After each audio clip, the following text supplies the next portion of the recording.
আমাদের খেলা শুরু হয়ে গেল। সুপ্রিয় দর্শক মন্ডলী, কুতুবপুর নিউজ ক্লাব ও কুতুবপুর গ্রামবাসীর উদ্যোগে আয়োজিত লক্ষ টাকার ফুটবল টুর্নামেন্ট 2025-এর আজকের প্রথম কোয়ার্টার ফাইনাল খেলা, যেখানে ইতিমধ্যেই আপনারা দুটি গোল দেখেছেন। সেই দুটি গোলই কিন্তু করেছে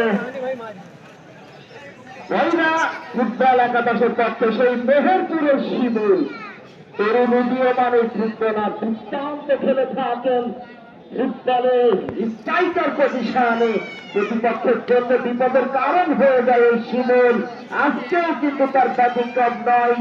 আজকে প্রথমার্ধের খেলার বয়স যখন 26 মিনিট, সেই সময়ে দুর্দান্ত ফিনিশিং এ গোলরক্ষক নিশানকে বোকা বানিয়ে 3 কাঠির মায়াবী জালে বল চালাতে সক্ষম হন এবং ঠিক খেলার বয়স 30 মিনিট, সেই সময় দ্বিতীয় গোলটি করেন ওই মেহেরপুরের শিমুল।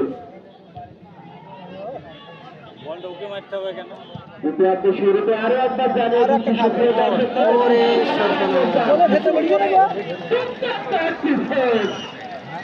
গোলরক্ষক সাইমন 3 কাঠির মায়াবী জালের অতঙ্গতা হতি একেবারে বলটিকে গোল বলেই বানিয়ে পিঠে জড়িয়ে দিলেন এবং মাটিতে লুটিয়ে পড়লেন।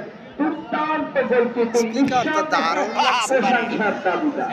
লম্বা করে সুপ্রিয় দর্শক মন্ডলী, আরো একবার জানিয়ে দিচ্ছি সাদা রঙের জার্সি নিয়ে মাঠের পূর্ব দিকে জাহাজ জেলা ফুটবল একাদশ, যথারীতি মাঠের পশ্চিম দিকে টিয়া রঙের জার্সি নিয়ে খেলছেন বৈরা ফুটবল একাদশ।